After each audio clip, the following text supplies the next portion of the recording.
Hello everyone and welcome back. In this video I want to talk about capital allocation. What are the best capital allocation decisions and what are the worst decisions you can make if you are the CEO of a company? What are the decisions that are smart for the shareholders and stock prices that will move up in the long term? And what are the decisions that are stupid and that are destroying value for shareholders? Because this is a channel for stock pickers, so you want to be invested in companies that like you, the shareholder. You want to be invested in management teams that understand you, the shareholder. And you want to be invested in companies that care about you, that want the stock price to go up in the long term, okay? And in this video, I will give you some specific things to think about when you want to invest in a stock.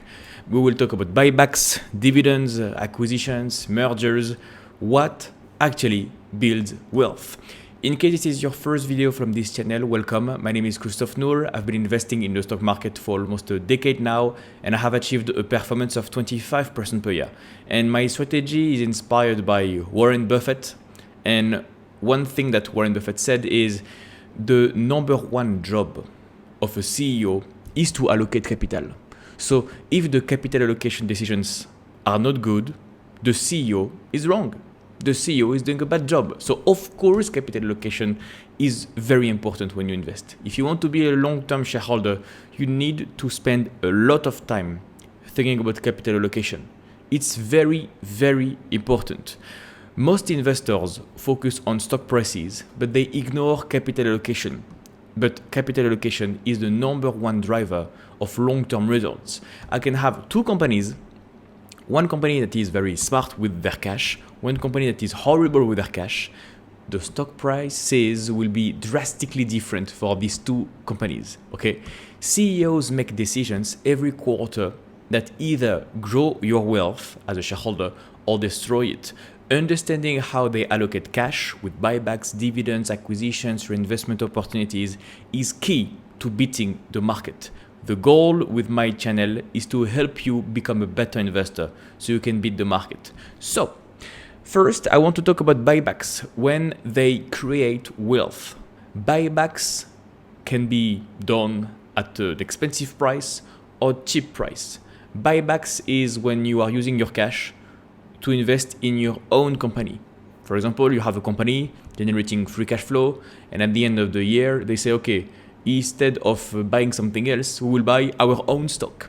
So we are repurchasers of our own shares. And there are companies that are called cannibals because they eat themselves. Okay, there are famous examples of this. So you can just invest in yourself with buybacks.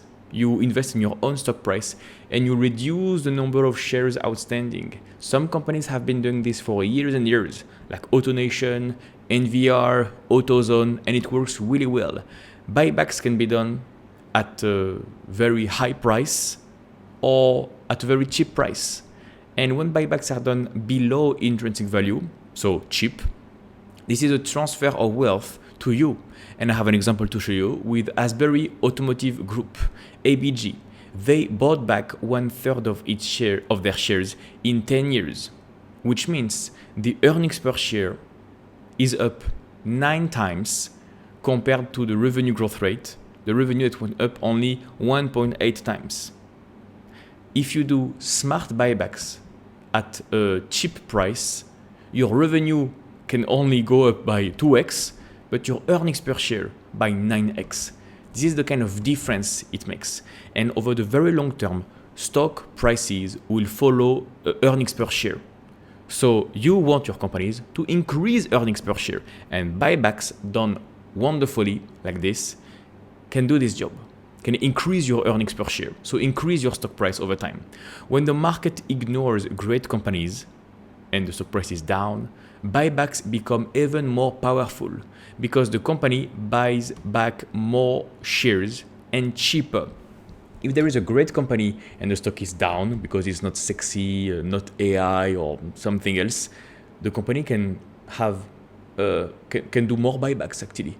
If you have a budget of $1 billion to do buybacks, either you do the buyback when the stock price is high, so you can buy X amount of shares, or if the stock price is cut in half, with the same $1 billion of buybacks, you can buy twice as many shares. So you want the stock price to be low so the company can buy cheap their own shares and they can buy a lot. So the earnings per share will go up a lot. So the stock price in the long term will go up a lot. It's mathematically very simple to understand, but very few people understand the power of buybacks. People cry when the stock price is going down. But actually, if you have a portfolio and you are invested in companies that are doing buybacks, you don't want stock prices to be extremely high all the time, because the best buybacks are when the stock price is down. You can do a massive buyback. A good example is Fair Isaac, FICO. In 2022, the stock price was down massively, valuation was down massively. They did their biggest buyback ever. And then the stock rebounded and the earnings per share went up a lot. Teaching point, you don't just want growth, revenue growth. You want per share growth. The per share metric is extremely important. I told you the stock prices in the long term will follow the earnings per share. You can also say the same thing for the free cash flow per share. Thinking on a per share metric is the key to outperforming the market. You want to understand capital allocation and understand the per share metrics.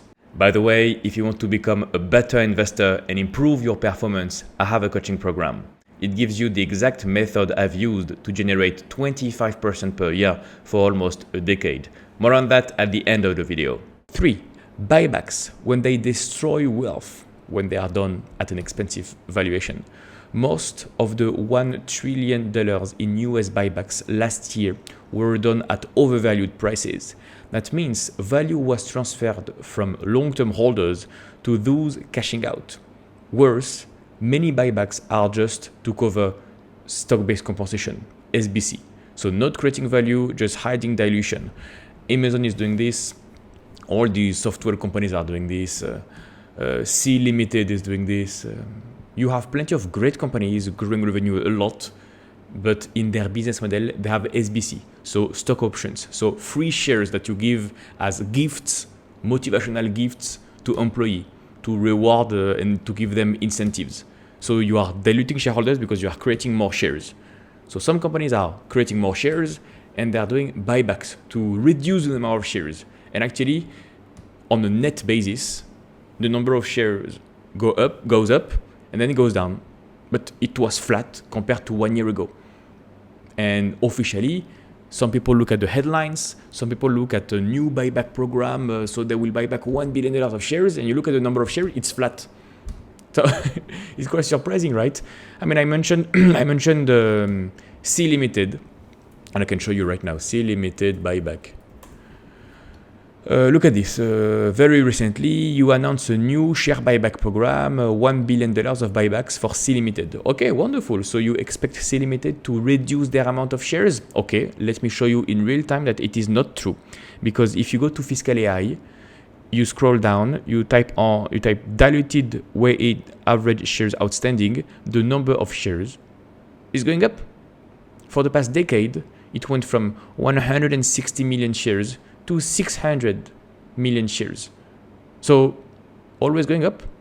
They announced a huge, beautiful buyback program. It is not true. The long-term trend is up and to the right. So they are diluting shareholders every year. Don't be seduced by new headlines of a new buyback program. It is not true.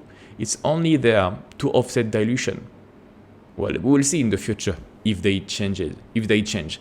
Maybe they will do buybacks in the future. Maybe the SBC will slow down. But for the moment, it's not true.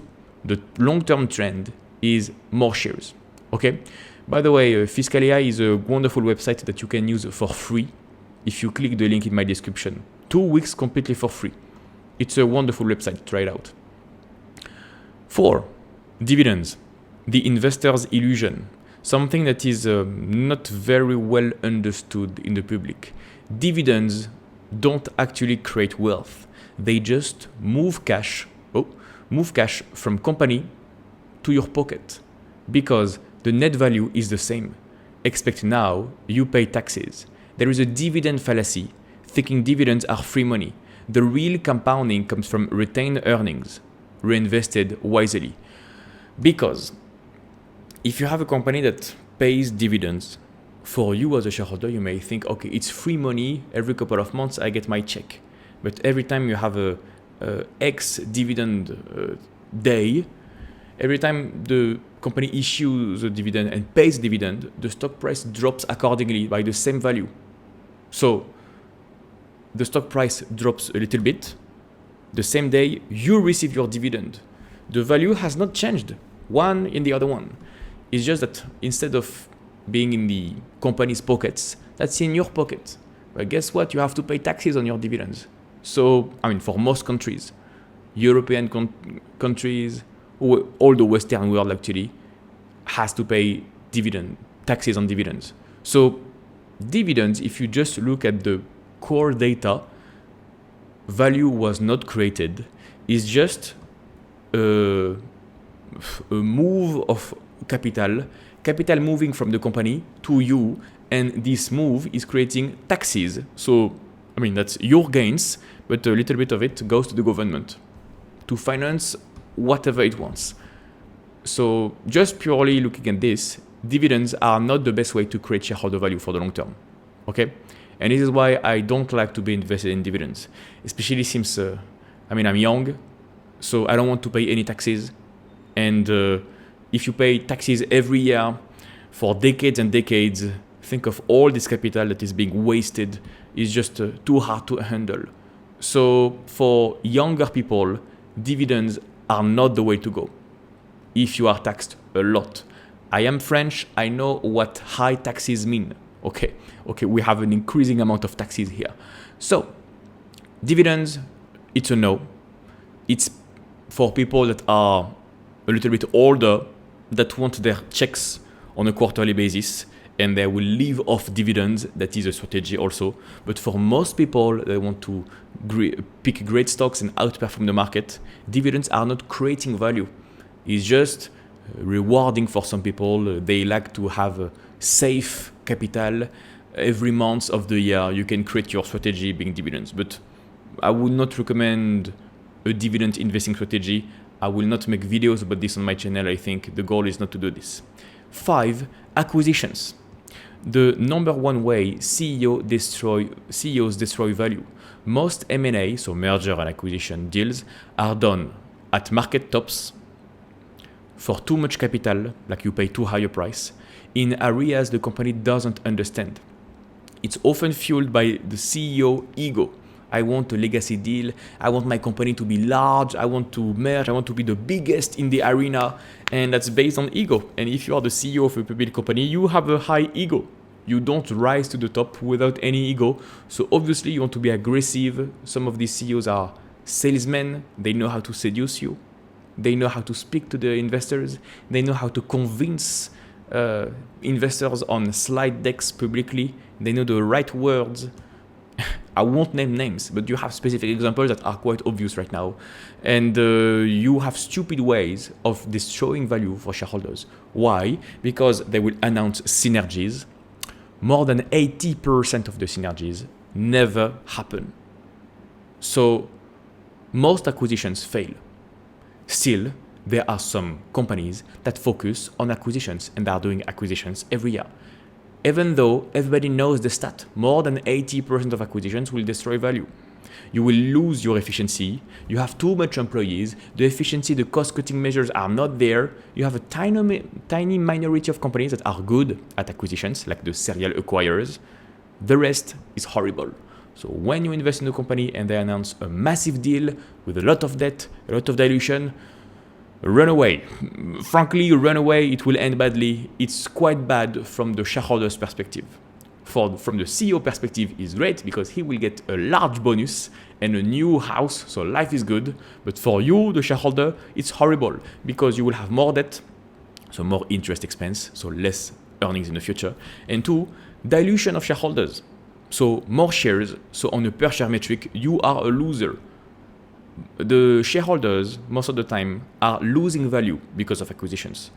I know for my own portfolio, I moved away from all the companies that are doing acquisitions because of this execution risk.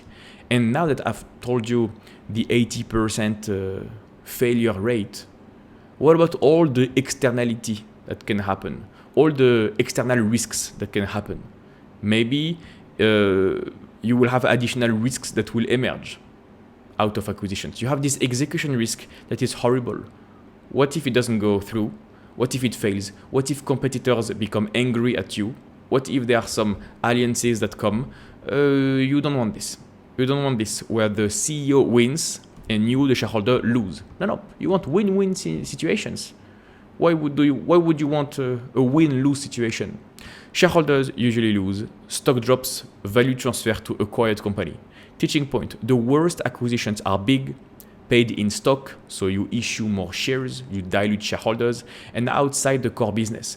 Plenty of times in history, I have seen this with my own eyes. I've talked to management teams with my own voice. At the same table, CEOs were pitching me M&A deals that were outstandingly crazy. The ability of management to grow outside their core expertise is minimal.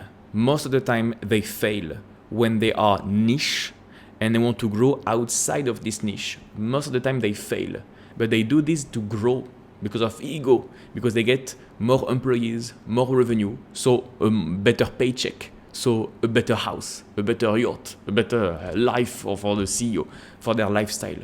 And that's more than an 80% failure rate at this point. If you are outside your core business, your core expertise, 90% failure rate, I would say. 6, why this is the best time in 30 years for stock pickers. There are fewer active investors than ever, so we have lower competition.